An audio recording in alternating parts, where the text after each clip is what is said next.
to diving into Astanor Ventures, a few quick words on carbon equity for whoever is not yet familiar with carbon equity as a climate investing platform.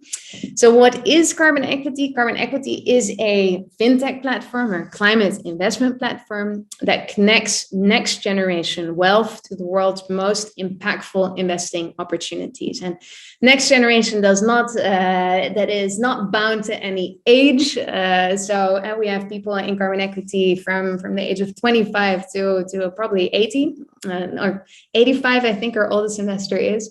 So it's much more about a mindset of impact is value creation. Carbon equity very specifically focuses on private equity, private markets, rather than public equities. And the reason why we do that is because we believe that you can have far more impact with capital invested in private markets and in public markets. And let me explain that a little bit better. If you buy a share of Tesla, that might be a very good investment. However, no capital goes into Tesla because you basically buy a share of somebody else. And secondly, a Tesla is not dependent on external capital the way that startups and scale-ups depend on external capital, because they can also raise funds from bank financing. In contrast, in private markets, and especially in venture capital and growth equity, capital goes directly into the company to fund growth, R&D, and impact. And secondly, these companies in that stage depend 100% on external capital to make it happen and to get their business off the ground. So the impact of capital is greatest in private markets. And we see that all asset classes have a role to play. So we strongly believe in the role of venture capital in driving grassroots innovation, really, things at the cutting edge of climate tech. And we'll see a couple of examples on that from Christina today. It's really at the frontier of new technology. Growth equity plays an important role in scaling up. So what we need is not only innovations, but especially looking towards 2030 climate goals, we need scale of the best climate solutions. Think of vertical farming, which is now increasingly in the scaling phase. And potentially in the future, we have not done this yet, but buyouts could play a role in driving transformation of existing businesses. The second reason why we focus on private equity is because we believe that, or not believe, the evidence is there. Private equity has over the long term outperformed public equities, and especially top funds have consistently delivered better returns. So we believe that the biggest value creation is also from early stage investing up to the moment that a company perhaps IPOs. And that's where typically the retail investor gets on the bus. But the big value creation has already happened. So the core value proposition of carbon equity then is having true climate impact with your capital and combining that with top financial returns or non-concessionary financial returns. So we believe that private equity is the place where you can have maximum impact and great returns. But unfortunately, private markets are typically exclusive and only open to super high net worth individuals or professional investors. And the reason for that is there are basically three hurdles which exclude most people from private equity investments. That's high capital hurdles. Typically, you need 5 million or more to invest in a single fund. Typically, people lack network with the top fund managers. And secondly, you need a lot of expertise to be able to navigate the whole fund landscape and select the best funds. Carbon equity tries to solve that for you. And we do that in two ways. We offer low tickets or low hurdle access to the world's best climate funds. In two ways. One is you can invest in single funds. So for example, currently you can invest in Astanor Ventures 2, the latest fund of Christina, through carbon equity, through a feeder fund vehicle. Or you can invest in a diversified fund. So that's the decarbonization portfolio fund with a single ticket that gives you access to 5 to 7 different funds. So you have more diversification, slightly lower risk profile, and Astanor Ventures is also included in the decarbonization portfolio fund. So 2 ways to basically invest in a fund like Astanor Ventures. Why carbon equity? I think a unique access, unique opportunity to invest alongside the world's brightest minds investing in climate tech solutions. I think that's the most important reason why. But secondly, true impact, great returns. And third, I think very core, and also for you, Christina, core to the carbon equity value proposition is taking people with us. It's not just a place to park your capital, but we want to quite actively engage people and take them along on this climate journey. So therefore, meeting the funds, meeting the stories behind what is happening within the climate investing space is super crucial to us. So therefore, it's a delight to have you today. So before we dive, I hand the word to Christina, a few introductory words on Christina. As I mentioned, Christina is a general partner at Astanor Ventures. She is a climate scientist and really a homegrown climate scientist from the early days. She has involved herself in the climate space. She studied geology at the University of Freiburg and Basel. And she's done a lot within the climate space ever since. She worked for the Geological Survey in Chile. She was part of the climate change program of the United Nations Institute of Training and Research.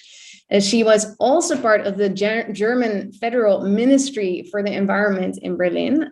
So extensive track record in the public side of things. And more recently, before joining Astanor Ventures, she led market development at Swiss Re Corporate Solutions in the field of agri-food and energy, with a specific focus on the Middle East and Africa.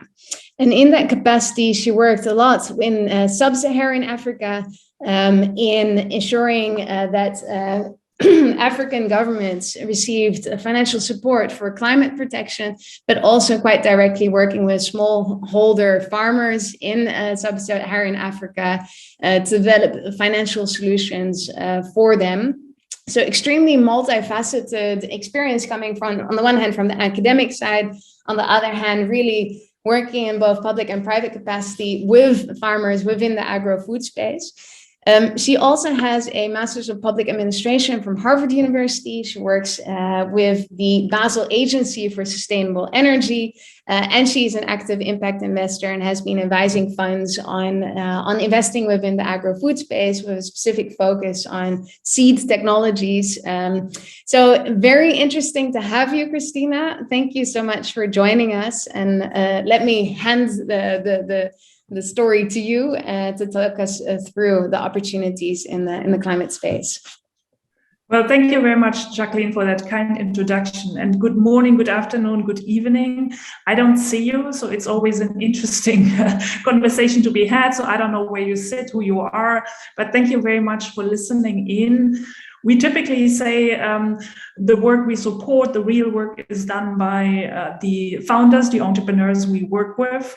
So hearing from Jacqueline that we are the ones, the investors, backing or carrying the burden is only partly true. So it's really about the companies we work with, the teams we pick, that I will talk about.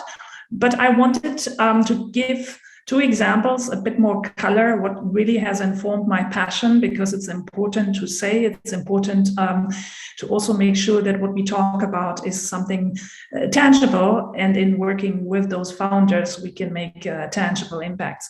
So this is me being a student still. And in southern Argentina at the Beagle Channel, you originally had people that were called llamanas, and they would eat mussels. And the kind of forms and shapes you see are concheros. And you can date the mussels. You can take the carbon isotopes, and you would know what age the mussels are. You know when those people have lived there, and you know they didn't eat underwater. So you can actually take that inference from people having lived there by dating the structural forms. Interesting. And by finding some of them, for example, underwater, could correct for tectonic differences and then make up your mind as to what happened with sea level changes. So that's a very specific example how you can actually collect evidence, recent evidence, not millions of years back, but thousands, 10,000s of years back, on what has actually happened. Now, going to the past, going to the here and now, is the farmers in Africa, the next example, because this is not, Jacqueline, the next slide. So this is not historical. This is something here and now, and the reason for why we see that urgency. Now, the graph shows you the cumulative precipitation during a phase of a plant where it needs to flower, where it needs rainfall. So a majority of the agriculture is still rain-fed agriculture. So you depend on the rain. The plants have certain phases. And if the rains don't come, then the plants don't prosper. They either die off completely post-germination, or you have suboptimal yield. So just looking at the data, I think speaks for itself. You see the variance. And just imagine being a farmer that has zero protection because you have to water, and the water comes from the skies. So I worked a lot with those farmers on real data in the real world across 40, 50 countries, looking at what's the situation, what could be the supporting technology, what could be measures they could take as to risk mitigation, prevention, but also, again, implementing a lot of the tech. That's why you see the lady with the mobile phone in the shop, the satellite-derived imagery. There is a lot of work that we have conducted to make sure those people have, the right financial instruments so they can hedge certain risks. They get access to superior seeds, for example, and have a means to actually increase their livelihoods. Yeah. And Christina, what are you seeing in terms of weather patterns in sub-Saharan Africa? Are you seeing extended period of droughts or more rainfall? What were your observations, your personal observations working with sub-Saharan African farmers for almost 10 years? So the key here is variability. Yeah. Because one thing is long-term trends. It becomes on average hotter, warmer, cooler. Yeah. But what we see is the variability, and that is a bit more difficult to plan, because if you go a certain trend, you can adapt. But here, for example, you see you have, even in the 80s, years with a lot of rainfall, and then very typical or drought years that you might remember, 2003, and the follow-on years, you see they were very dry. So it's the variability, and that is something that the IPCC always distinguishes. What are trends and what is the variability? So I wanted to really highlight the need to urgently act, because there is a lot of people on this planet that are already deprived of the type of livelihood they used to have, and that relates to NatCat, of course, to droughts, floods, heat waves, etc. Therefore, Astanor, here comes Astanor. Recognizing the scale of the problem is perhaps also something that is very important, because speaking about climate tech, a lot of discussions have been around energy, mobility, how we drive, how we move, how we burn fossil fuels, how we warm ourselves in our houses. And agriculture has only recently gotten a bit more attention, in particular during the last COP. It's now recognized that, for example, the methane release, methane being a very potent greenhouse gas, is something very important to watch. So it's a third, more than a third, that comes from agriculture on aggregate. And one reason why we see Astanor as something very holistic is that if you look at the drivers, I mean, the problem is not only environmental, it's a very strong one to watch, but the problem next to biodiversity and water is also nutritional. Mm-hmm. People's health, obesity, especially, I mean, food has received a lot of attention throughout the pandemic. And of course, the conditions that a lot of farmers are in. If you look into some of the tropical commodity value chain, and you see people working in the 18th century, making $1 or making below $1.60 per day. So that is I mean, we are in an area that really spans from environmental to social and nutritional well-being. So it's the problem to be addressed is larger than environmental. Therefore, a solution, we believe agri-food can be the solution, not just because, soils are a big carbon storage, but also because the way we eat, the way we can feed ourselves has a lot of potential. Okay. So next one. Therefore, the mission to say, really look at it from a flip side, look at it from an opportunity side. That's our DNA, that's our matrix. That's why we are venture capitalists. If we didn't believe that there was a solution, we wouldn't be in the business. We are risk-taking. We talk to people who are running to find those solutions, and be it on the food side, how we can use food more as medicine, or to just really driving and making contribution to climate. So we have been really looking at some pillars of where we think in that whole system we can have an impact. And of course, it is a lot still about the soils and how we grow, and especially with the climate angle, how can the soils capture more of the CO2. But even, I mean, also if you look at the value chain from a CO2 perspective, the way food or commodities are being stored, shipped, transported, milled, processed, that's also a very important angle where the food system is broken too, not just speaking about the few oligopolies, but also the way, we eat something that's been produced and then shipped around the globe to be processed and then comes back. I mean, the system is interesting, to say the least, if you dive in.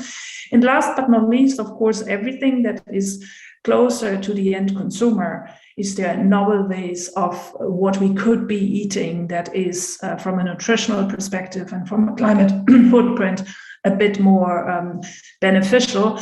And for the second fund, it goes all the way, slightly touching even some of the materials in the material world, because there is a lot of technology that can be used that would use and originate in commodities that can actually be grown. So if you look at the waste topic, for example, what do we do with spent grain, for example?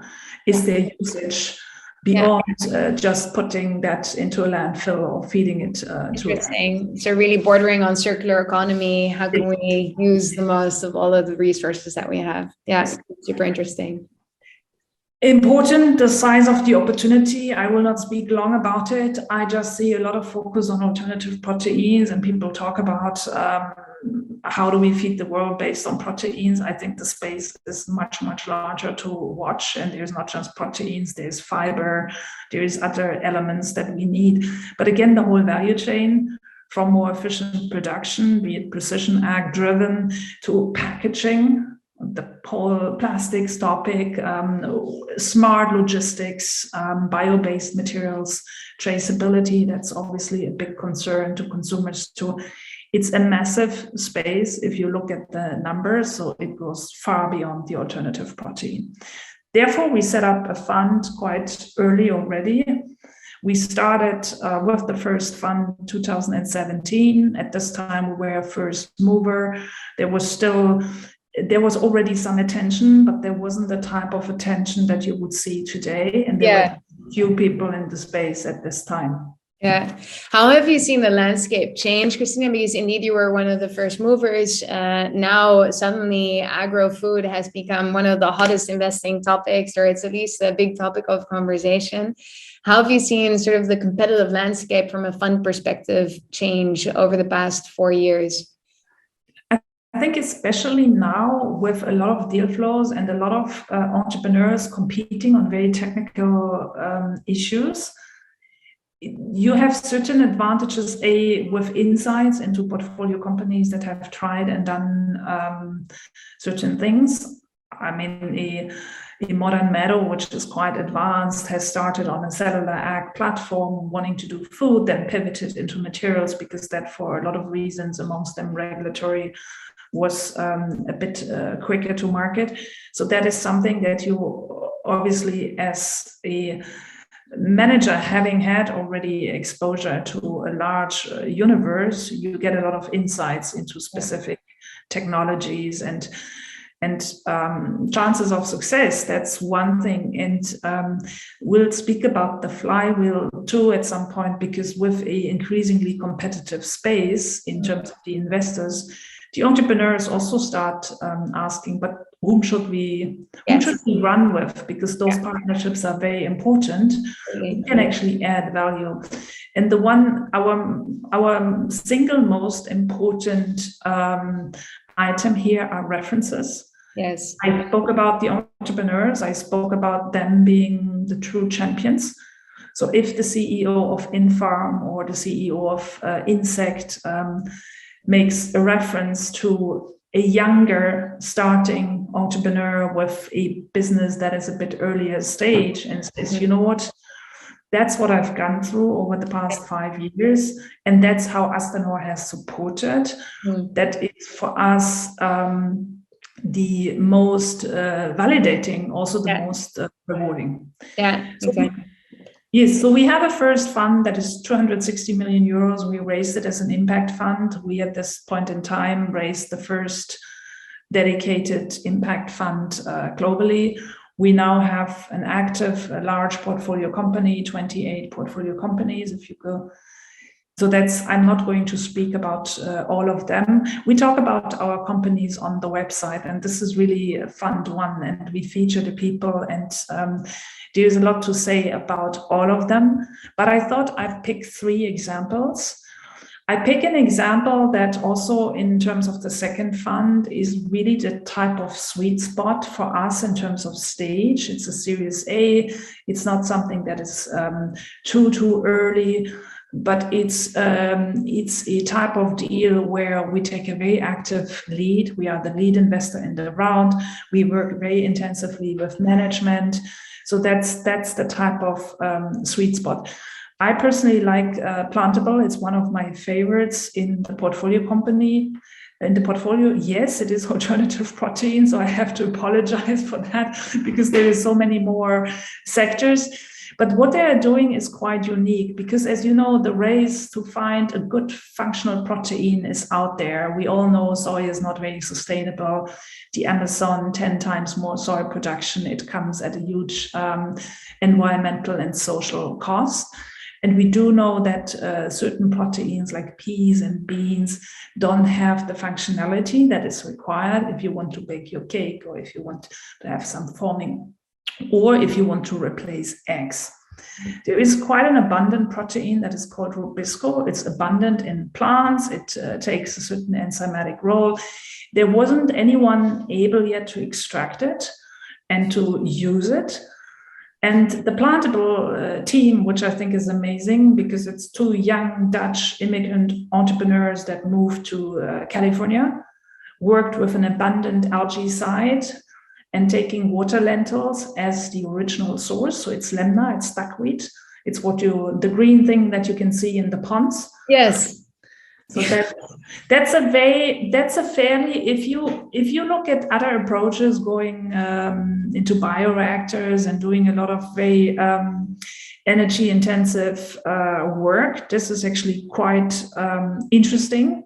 Because the duckweed is a fast-growing biomass, and the rubisco you extract mechanically by ultrafiltration, a lot of downstream methods, and what you get is functionally really, really interesting. And that's the last thing I say: you don't compete with agricultural use areas. Yeah, you do that on arid land where it's really warm and hot.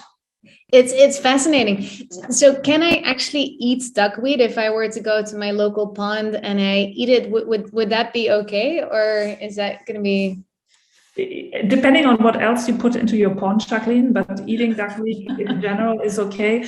People don't like the taste and the aftertaste and the greenish colors. So that's part of what you do in the food industry, also making sure that you don't have aftertastes. Yeah. And color and smell is not a problem. That's with a lot of the algae. You have to treat the algae if you want them. If you want it to be in your steak. Super interesting. I'm going to try that at home. And what is the stage of PLANTIBLE right now? Do they already have a product that you can buy in the supermarkets, or do they, for example, sell this ultimate sort of lemna product to food manufacturers? Where are they at in their journey right now? So PLANTIBLE, when we looked at them, had a demo facility close to Southern California, and the Series A, or the reason why they fundraise, is to really build their first industrial type of plants. So they're in the process with the money from us and a few others, building their first plant so that they can actually go to market. What those companies typically do, and they're in the B2B market, at least originally, they will not sell in end product, but go through big companies like Grupo Bimbo, who all need an egg white replacement. And those companies typically work with samples and then get players like Impossible Foods very interested and asking, when can you produce a little bit more? When can we actually buy? So you should be hearing about PLANTIBLE towards the end of the year when they have their first larger site and go to market. Super cool.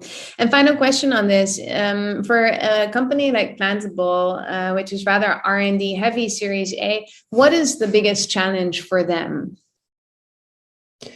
I think there is obviously engineering challenges depending on what type of equipment you use, and engineering is not your software type of play. I mean, you have to find the land and then you have to build.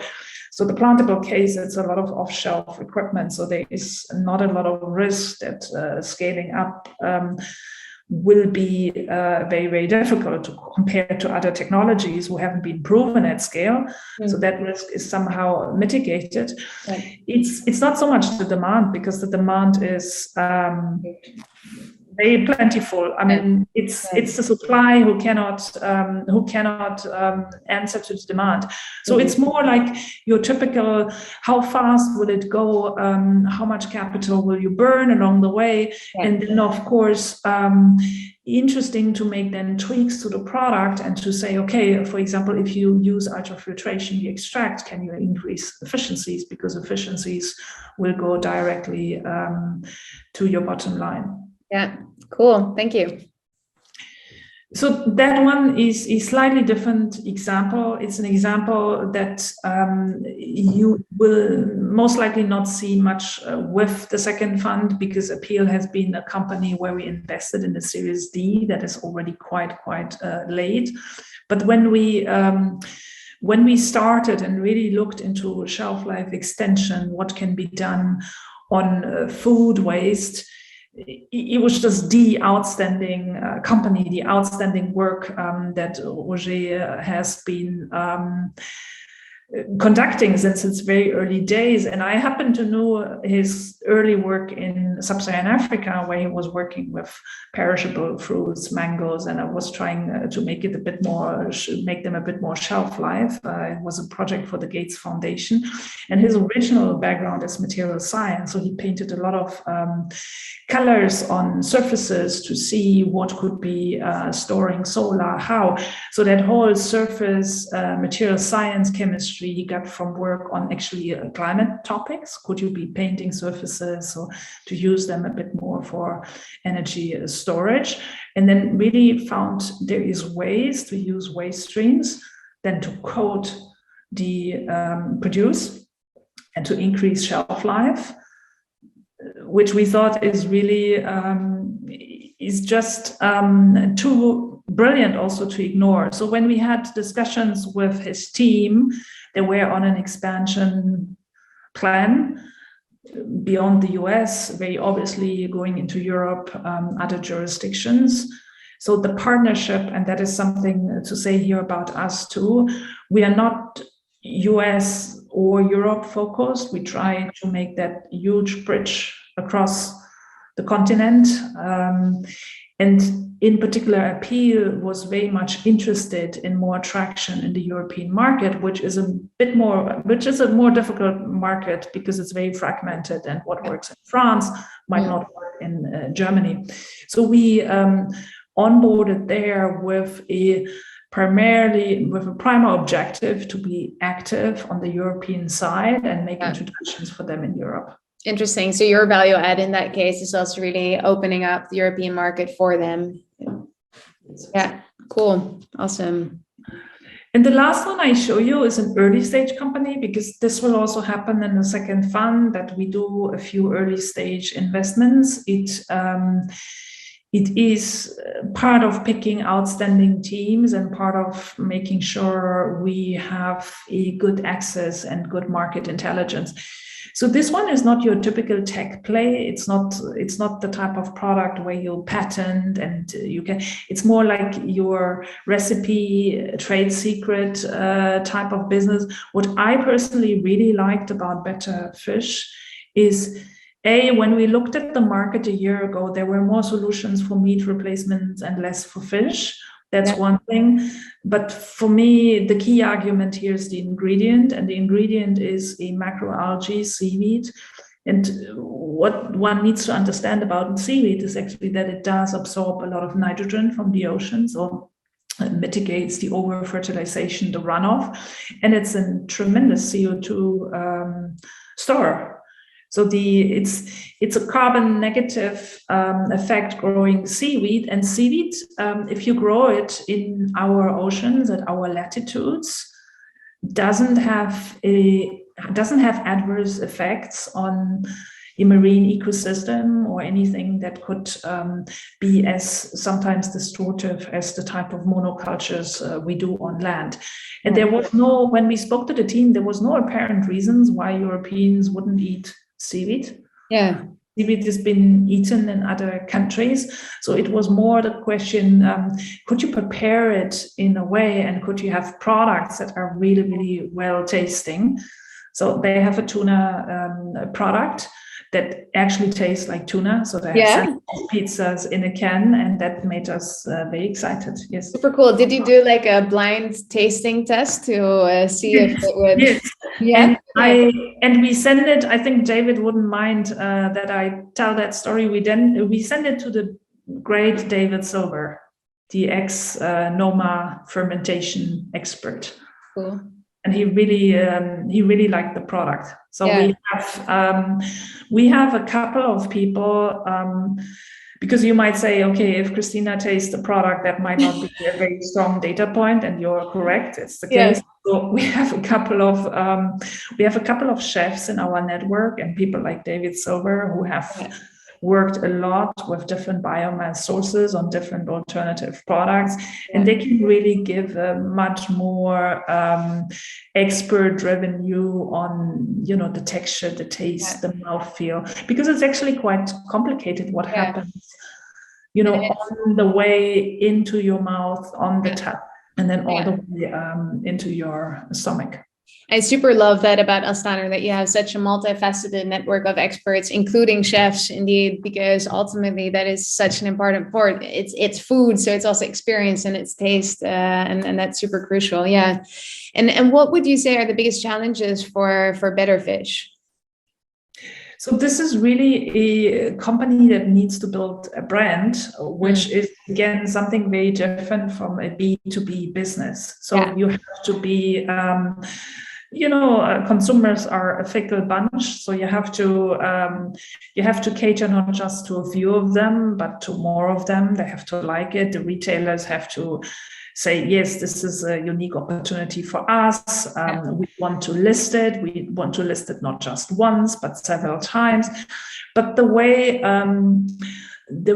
so that's a risk with such a type of investment. The one mitigating factor is that if you actually think about seaweed as an ingredient and not just a single product, then you can see that such a platform becomes much more versatile. And there is much more variations to explore for a business or a team like Better Fish. Yeah, agree. Yeah. One question in between about appeal from one of the audience, Florian van Oppenheim, he asks, regarding appeal, what material is used to coat the vegetables and fruit? It's side streams. So it's leftover agricultural waste. Oh, wow. Okay. And that protects it from going bad. And by how much time can you increase the shelf life with the appeal science? Well, they give different numbers for different fruits. You see that picture in the bottom, like for avocado, it's more than double the shelf life. Yeah. Interesting. And it really, I cannot say much about the exact tech, but it tweaks respiration, for example. That's why you code. Mm-hmm. Yeah, cool. All right, thank you. So we talked about the team, and I think this is really crucial, because in the end of the day, we are humans that back entrepreneurs, and we have our own personal networks, our own personal expertise, and very important also for an impact investor, we have our own convictions. So that's very important in venture capital, especially if you discuss early stage companies. There is no right or wrong. There is no proven future. So therefore, the expertise of the team is very important. And our two co-founders, Eric Archambault and George Coelho, they have been entrepreneurs, but then long-standing venture capitalists in Silicon Valley, moved to Europe to set up the first VC firms in Europe after their 30 plus years experience, having seen a lot of those tech waves that are passed in semiconductors, in clean energy, etc.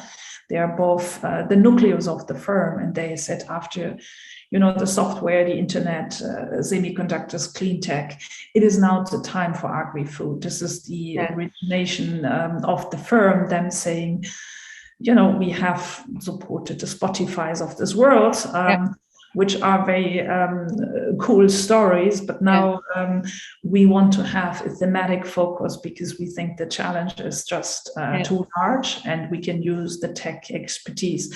And that's something that we say always, the tech meets nature.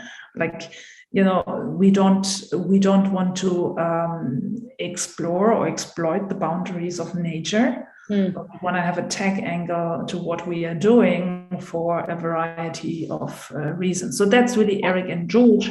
And then the other point that I'd like to highlight here, so you see the whole team. We have George Paulik, who has been a long-term VC in the US as well. Henrik, who has done a lot of VC work in clean tech. David Barber, Mission Barns, some people might know, the famous restaurant at the East Coast in New York. Hans, our operating partner.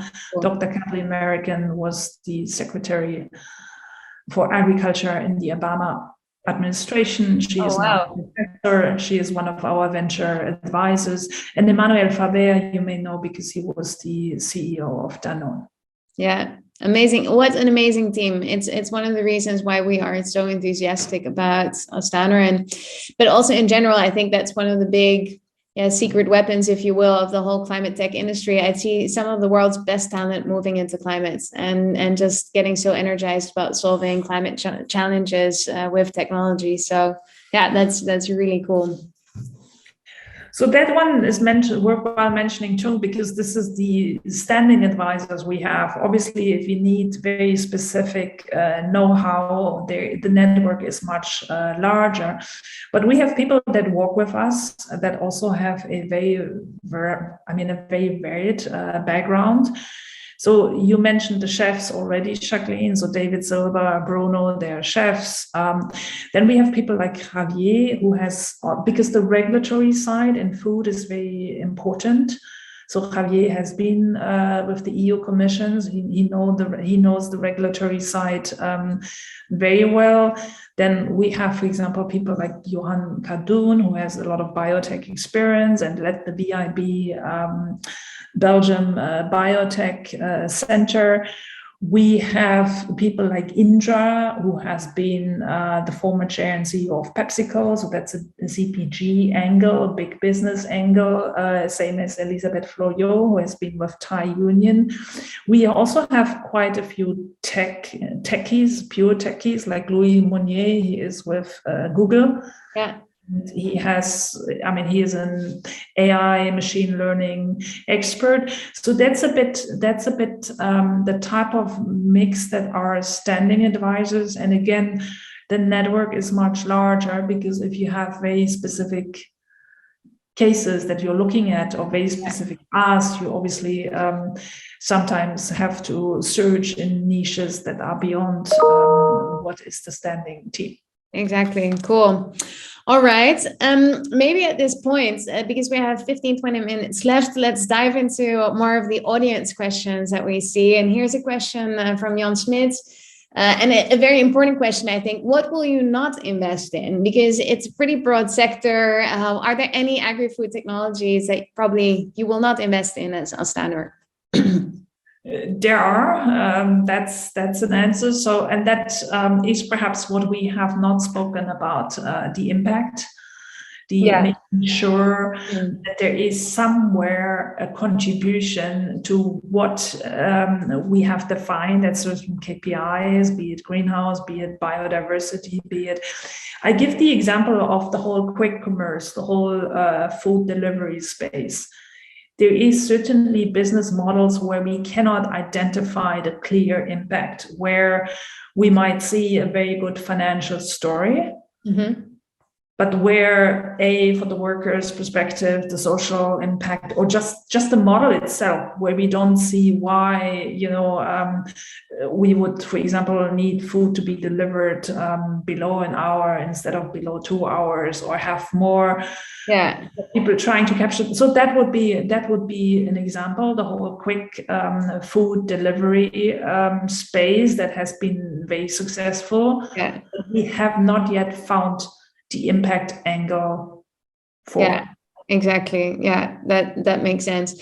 And are there certain industries, because of course there's been a lot of talk about alternative proteins, Beyond Meat has really paved the way for this. Are there certain, or cultured meat, for example, I think is a big discussion on, is it ever going to be economically viable?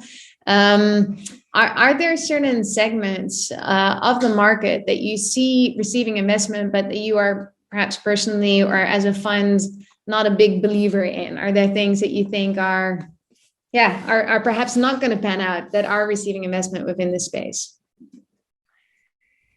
Well, I mean,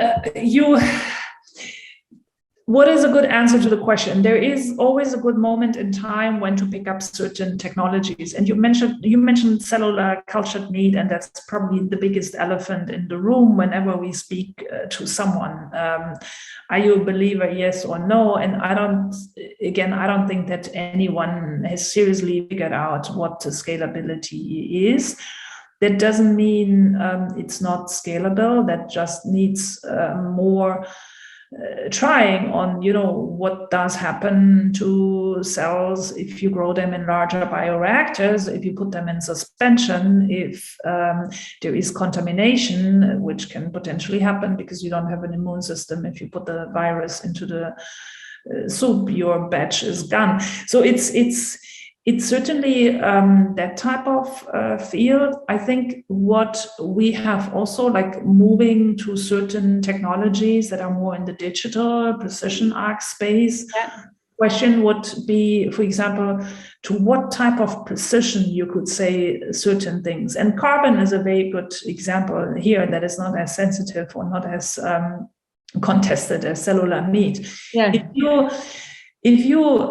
If the objective is to measure carbon in the soil precisely, if that's the objective, then you will be in a huge debate, the type of debate we know from climate science on the models. What do they actually say? What can they say?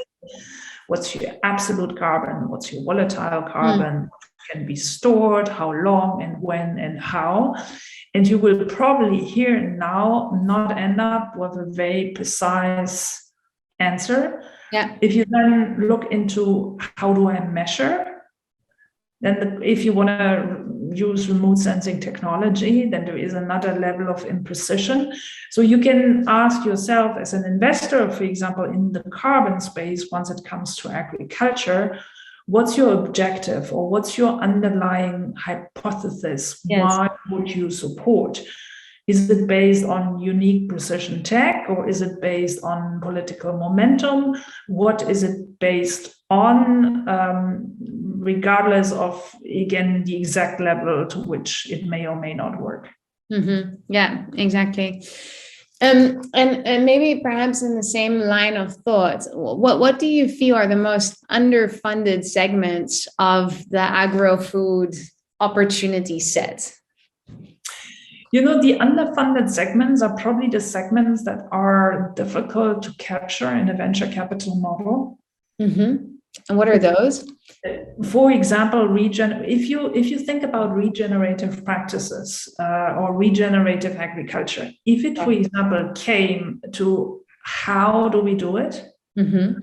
Cover crops, no tilling, certain compromises potentially as to yields, although I'm not even sure, because there is a lot that can be done if you do smart rotations and cover cropping.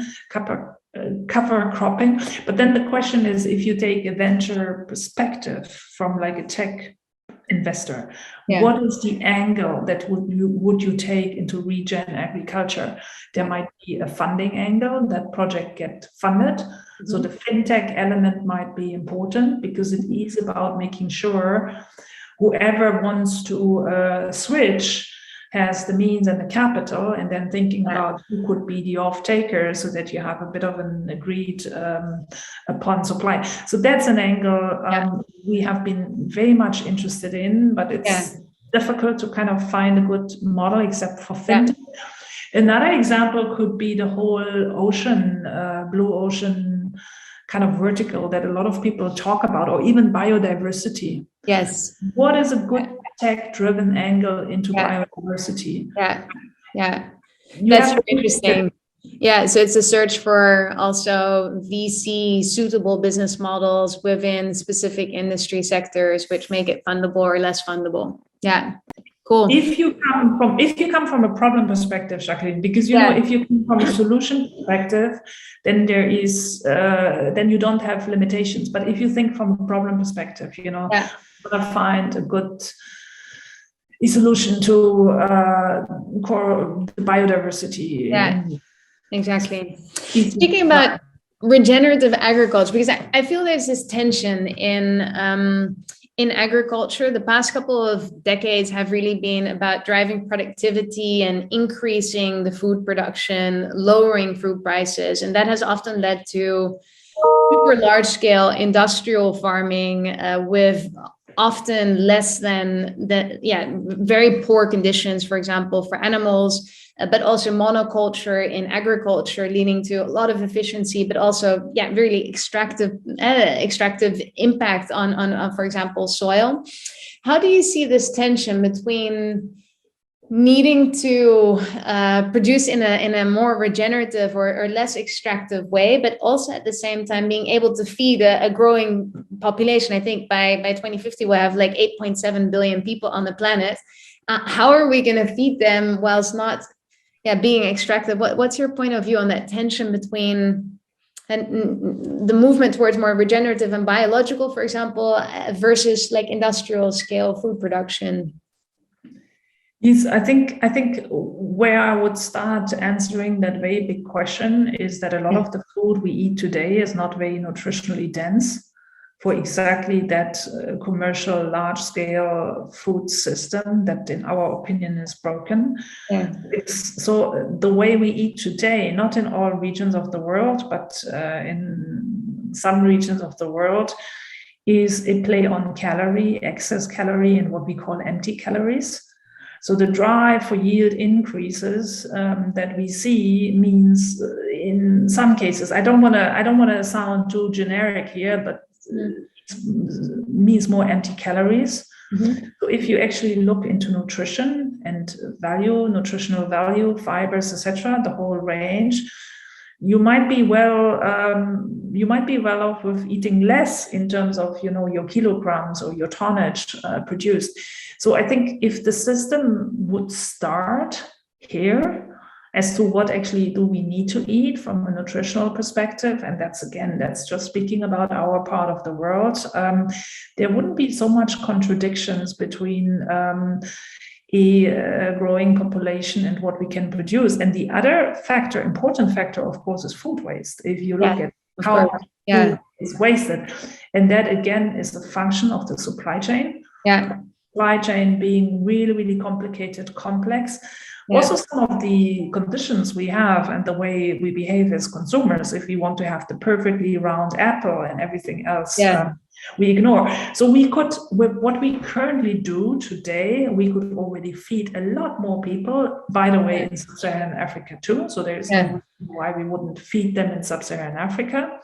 So I think we have the solution already here and there. It's just a lot of the incumbents fighting back on the cost plus models, where they essentially capture the whole value chain or important part of the value chain. Exactly, cool. A question from our audience, Lydia van Beuningen asks, measuring nutritional value in produce is super important, as you just mentioned. And she says, I'm worried vertical farming has a lack of nutrition because the plants have no access to healthy soils. What are your thoughts on this? And I mean, I can just say that what typically is done is that you can measure nutrition in a produce. You can do that. You can look at what's your rare elements, your fibers, your vitamins, etc., and then compare against the original produce. And I haven't seen from the companies that are in the space, the ones that are seriously mission-driven actors, I see them measuring, for example. Like an in-farm would not only do a life cycle analysis, but they would also look into the nutritional value of what they produce. And so how does that compare at the moment? Like if you get like a in-farm grown basil plant versus one from my garden, for example, would there actually be a difference in the nutritional value of these? I think broadly speaking, to the profile, I don't think there would be much difference as to the exact composition of certain micronutrients that do indeed depend on the growing substrate. I think you might find variations also amongst different gardens, by the way, because all the soil types are very different. I don't think that an industry that is nascent, and we can discuss what cannot be produced indoor, but I don't think that an industry that already has to educate the world about the way they grow can really afford to then bring substandard products to market. No, for sure. Absolutely. I'm getting several questions about valuation. Florian van Oppenheim asks, and Jan Vos van Marken ask about valuation. They say, can you talk about valuation, entry and exit, especially with the background of the public equity markets, especially climate change companies that have seen their valuations literally collapse. So I think they went sky high and are now on the public markets, at least not doing too great. Public market valuations play an important role in setting the benchmark for private equity. How will this impact your fund? What's your point of view? The first or the second one, because the second one we are just starting to invest. So it's a difficult question to answer again in a very generic way, because what tends to happen is that you have certain macro cycles. Where people get more or less excited about a certain segment, and then you might have consolidation, you might have certain cycles. However, what you also see is within a sector or a subsector, certain approaches and certain technologies that, for example, if you look into alternative meat, there has clearly been a certain momentum for the first ones to market. That doesn't mean that they have brought the healthiest product to market, not at all, but they had a certain first mover advantage prior to everyone having a closer look what the 20-30 companies next will do. So I think there is two things that I would say here. There is always strong fundamentals, strong need, big companies, brands that need to innovate, because not everything might be an IPO or exit. Yeah, exactly. Interesting trade sales, M&A transactions. So there is just the sheer need for certain solutions that really kind of that at this point in time, where the sector stands, makes us very comfortable to say those companies do have a future. And then, of course, there is all sorts of overlying trends. But if you look, and that's the last thing I say, Jacqueline, if you, for example, if you believe in precision fermentation, you look at how much precision fermentation capabilities do we have? If we assume that alternative protein was a certain percentage of the mix, you would end up saying, interestingly, far too little, even if we talk at like a 5% share of the overall portfolio. So the room to grow is so massive. Again, we are not so much worried about the companies that have a fundamental story that works. Exactly. Yeah. One more final question, perhaps, before we close off, related to this. Kate Mullard asks, as an impact investor, I'm super supportive of your investment focus, but I wonder, what are the drivers of demand for these products? And to what extent are we reliant on consumers changing their behavior? And I think that's a very interesting question. If you now look at oat milk, it's often it's a little bit of the elite first movers who are now substituting expensive oat milk in their coffees, for example. But to what extent do we need mass consumer change to adopt these solutions? I think it will be both a pull and a push. So that's perhaps the fairest answer I can give, because if there is zero adoption, obviously it doesn't work. So therefore, the products really have to taste well. I mean, the thing is, if you tell the consumer a story how environmental beneficial the product is, and then you give the yogurt to your daughter and she just doesn't like it, then you cannot tell her, I mean, you're going to eat it to save the planet. I'm not trying to be funny here. I think this is why it is so important that the products, if they are meant to be for end consumers, not just B2B ingredients, are really, really good if they need to replace the real thing. And then you will have an upward spiral. Yeah, exactly. Yeah, so it will be both consumer preferences changing as well as the products actually making sure that we get to the same standards. Yeah, cool. All right, thank you.